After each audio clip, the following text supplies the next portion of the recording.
Net پہ check کر لینا، ابھی تھوڑے دن ہوئے ہیں کہ فیصل آباد کا مولوی تھا جس کا نام تھا ابو سفیان، اب وہ شیعہ ہوا ہے۔ ایمان سے بتاؤ ابو سفیان کا شیعہ ہونا کوئی معمولی بات ہے؟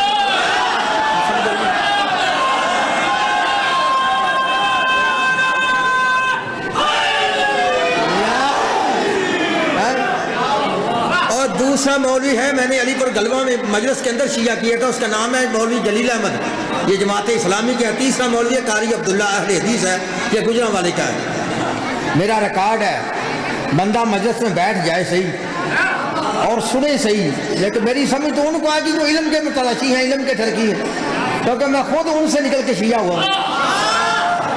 بات سمجھ آ رہی ہے؟ لو شیعہ سنی دوستو، موضوع ہے امام کیسا ہونا چاہیے۔ پارہ نمبر 15 ہے، سورہ بنی اسرائیل سے میں نے آیت پڑھی ہے۔ قرآن میں آیت نہ ہو تو میں مجرم، ترجمہ غلط ہو تو میں واجب القتل۔ سن اللہ فرما رہا ہے یوم ندو کل اناس بامامہم، ترجمہ نواب صدیق الحسن بپالی اہل حدیث، ملا فخر الدین رازی اہل سنت، مولانا ابو الاعلی مودودی اسلامی جماعت، مفتی محمد شفیع دیوبندی، پیر کرم شاہ بریلوی، مولانا فتح محمد جلندری، شاہ ولی اللہ محدث دہلوی، شاہ عبدالعزیز محدث دہلوی، شاہ رفیع الدین محدث دہلوی، شاہ عبدالحق محدث دہلوی، قاری اشرف علی تھانوی، احمد رضا بریلوی، پھر فرمان علی شیعہ سے لے کے نور الدین مرزائی تک ترجمے کی ذمہ دار۔ اگر کوئی مائی کا لال کہے اس نے ایک کا ترجمہ غلط کیا، مجھے دنیا کی جس عدالت میں دی چاہے بلاؤ، میری صلاح ہے موت۔ اگر ہے ترجمہ صحیح تو سن، پھر اللہ فرما رہا ہے یوم ندو کل اناس بامامہم، پکارا جائے گا اس دن، بلایا جائے گا اس دن، اٹھایا جائے گا اس دن ہر انسان کو اس کے امام کے۔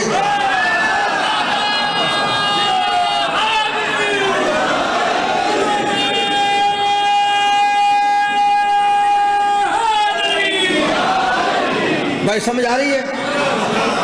پھر سنو ترجمہ، اللہ فرماتا ہے پکارا جائے گا اس دن، بلایا جائے گا اس دن، اٹھایا جائے گا اس دن ہر انسان کو اس کے امام کے ساتھ۔ اب جس بندے کا امام اچھا ہوگا اس کا انجام اچھا ہوگا۔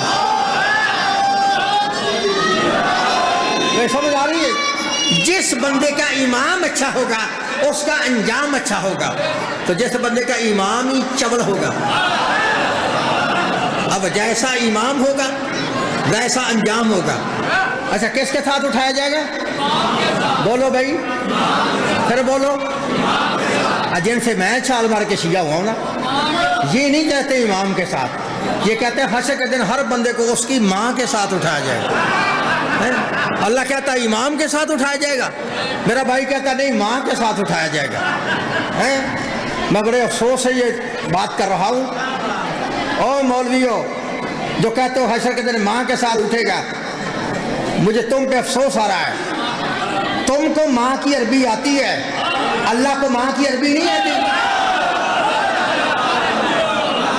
اگر ماں کے ساتھ ہر بندے نے اٹھنا ہوتا تو ویسے عربی عبارت یوں بننی تھی یوم ندو کل اناس بامہم، تو یہاں بے امہم نہیں، یہاں تو ہے بے امامہم۔ اللہ فرماتا حشر کے دن ہر بندے کو اس کے امام کے ساتھ اٹھایا جائے گا۔ چلو قاری صاحب ضد کرتے ہی نہیں، ہم ایک بات کے لیے تمہاری بات کو مان لیتے ہیں کس طرح کے لیے۔ تم کہتے ہو ہر بندہ حشر کے دن ماں کے ساتھ اٹھے گا۔ او نوجوانوں، یہ جملہ ضائع نہیں کرنا۔ تم کہتے ہو نا ہر بندہ حشر کے دن ماں کے ساتھ اٹھے گا، تو پھر مسئلہ تو حل ہو گیا۔ تو اٹھے گا نا ماں کے ساتھ، بتا تیری ماں کس کے ساتھ ہوگی؟ بات سمجھ آ رہی ہے؟ بھائی سمجھا؟ تو اٹھے گا نا ماں کے ساتھ، بتا تیری ماں کس کے ساتھ ہوگی؟ ماں نے بھی اٹھنا ہے یا کہ نہیں اٹھنا؟ لیکن یہ ترجمہ وہ کرتا ہے،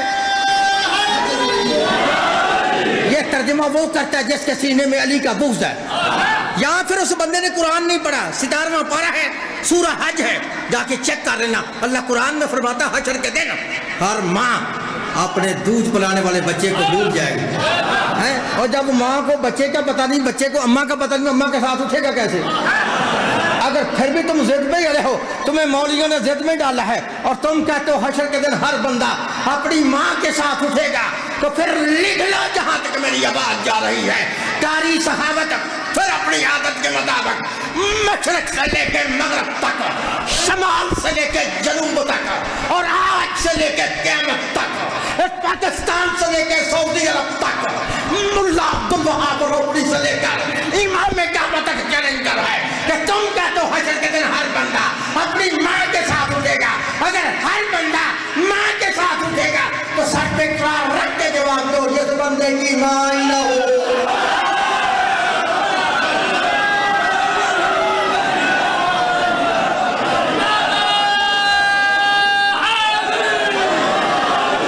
بھائی سمجھ آ رہی ہے؟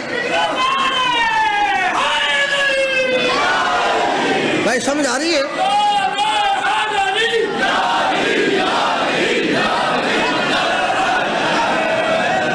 بھائی سمجھ آ رہی ہے؟ اگر ہر بندہ ماں کے ساتھ اٹھے گا تو جس بندے کی اماں ہی نہ ہو. اگر ہر بندہ ماں کے ساتھ اٹھے گا پھر مولوی اٹھے گا، مولوی کا ڈیڈی نہیں اٹھے گا، مولوی کا ابا نہیں اٹھے گا، کیونکہ ابے کی ماں ہی کوئی نہیں. اگر ہر بندہ ماں کے ساتھ اٹھے گا سر پہ قرآن رکھ کے جواب دو. ہمارا ڈیڈی ہے آدم، بتا ہاں آدم کی ماں کا کیا نام ہے کوئی آدم کی ماں ہے؟ چلو آدم کو چھوڑتا، ہماری پہلی امی ہے جناب حوا. چلو حوا کی ماں کا نام بتاؤ، ہے کوئی؟ اگر ہر بندہ ماں کے ساتھ اٹھے گا پھر تو اٹھے گا، نہ تیرا ابا اٹھے گا، نہ تیری ممی اٹھے گی، نہ ابے کی کوئی ماں ہے نہ ممی کی کوئی ماں ہے. اگر حشر کے دن اپنے ساتھ اماں اور ابے کو اٹھانا ہے نا پھر تمہیں ماننے پڑے گا ہر بندہ ماں کے ساتھ نہیں اپنے ہی امام کے ساتھ اٹھانا. لو بھائی شیعہ سنیں دوستو، 14 آیتیں پڑھ کے میں ممبر چھوڑنے لگا. میری طرف دیکھنا 14 آیتیں میں نے پڑھنی ہے اور میں نے آپ کے سامنے صرف ترجمہ کرنا آیتوں کا. سمجھ آ رہی ہے نا؟ آؤ پورا قرآن پڑھتے ہیں. قرآن پڑھ کے دیکھتے ہیں امام ہوتا کون ہے. اللہ امام کہتا کسے ہے؟ امام کی نشانیاں کیا ہیں؟ امام کی صفات کیا ہیں؟ کیا گناہگار امام ہوتا ہے یا معصوم امام ہوتا ہے؟ کیا امام خاکی ہوتا ہے یا امام نوری ہوتا ہے؟ کیا امام تم سے ہوتا ہے یا جزو رسول ہوتا ہے؟ کیا امام تم بنا سکتے ہو یا امام اللہ بناتا ہے؟ شیعہ سنیں دوستوں، نہ کوئی لڑائی ہے نہ جھگڑا ہے نہ کسی مذہب پہ کوئی ہٹ ہے. آپ پورے قرآن کو پڑھتے ہیں، پورے قرآن میں جس کی اللہ کے نہ اطاعت کرو وہ ہوگا امام. اللہ جس کی کہے اتباع کرو وہ ہوگا امام. جس کی اطاعت سے اللہ منع کرے، اتباع سے منع کرے، نہ وہ امام ہے نہ وہ رہبر ہے نہ وہ لیڈر ہے، وہ کچھ بھی نہیں ہے. اور نواجو اندر سنو پہلی آیت پڑھا ہوں سورہ دہر سے. اللہ فرماتا وَلَا تُطِعْ مِنْهُمْ عَاصِمًا أَوْ كَفُورًا. اللہ فرماتا خبردار جس نے زندگی میں ایک بھی گناہ کیا ہے وہ امام نہیں ہے. اللہ فرماتا ہے جس نے زندگی میں ایک بھی گناہ کیا ہے وہ امام نہیں ہوتا. اللہ فرماتا گناہگار کی اطاعت نہ کرنا، گناہگار کا مرید نہ ہونا، گناہگار کو پیشوا نہ بنانا، گناہگار کو ہادی نہ مان لینا. اب سمجھ آئی؟ گناہگار امام نہیں ہوتا. امام وہ ہوگا جو معصوم ہوگا، امام وہ ہوگا جو معصوم ہوگا. پہلی آیت پڑھی ہے سورہ دہر سے، گناہگار امام نہیں. دوسری آیت پڑھوں سورہ جاسیہ سے. اللہ فرماتا وَلَا تَتَّبِعُوا أَهْوَاءَ الَّذِينَ لَا يَعْلَمُونَ. اللہ فرماتا خبردار جن کے پاس علم نہیں وہ امام ہی نہیں. اللہ فرماتا ہے جاہل کی تابعداری نہ کرنا، جاہل کا مرید نہ ہونا، جاہل کو پیشوا نہ بلا لینا، جاہل کو ہادی نہ مان لینا. اب سمجھائی؟ جاہل امام نہیں ہوتا. امام وہ ہوگا جو باب العلم ہوگا، جو باب العلم ہوگا. اب پھر کر رہا ہوں تیسری آیت پڑھوں سورہ قلم سے. میری طرف دیکھیں. اللہ فرماتا ہے فَلَا تُطِعِ الْمُكَذِّبِينَ. خبردار جس نے زندگی میں ایک بھی جھوٹ بولا ہے وہ امام نہیں ہوتا. اللہ فرماتا ہے جھوٹے کی ہدایت نہ کرنا، جھوٹے کا مرید نہ ہو جانا، جھوٹے کو پیشوا نہ بنانا، جھوٹے کو ہادی نہ ماننا، جھوٹے کو امام نہ بنا لینا. اب سمجھ آئی؟ امام کاذبین سے نہیں ہوتا، امام صادقین سے ہوتا. امام کاذبین سے نہیں ہوتا، امام صادقین سے ہوتا ہے. کتنی آیتیں ہوئی ہیں؟ کتنی؟ بولو بھائی کتنی آیتیں ہوئی ہیں؟ 3. گناہگار امام نہیں، جاہل امام نہیں، جھوٹا امام نہیں.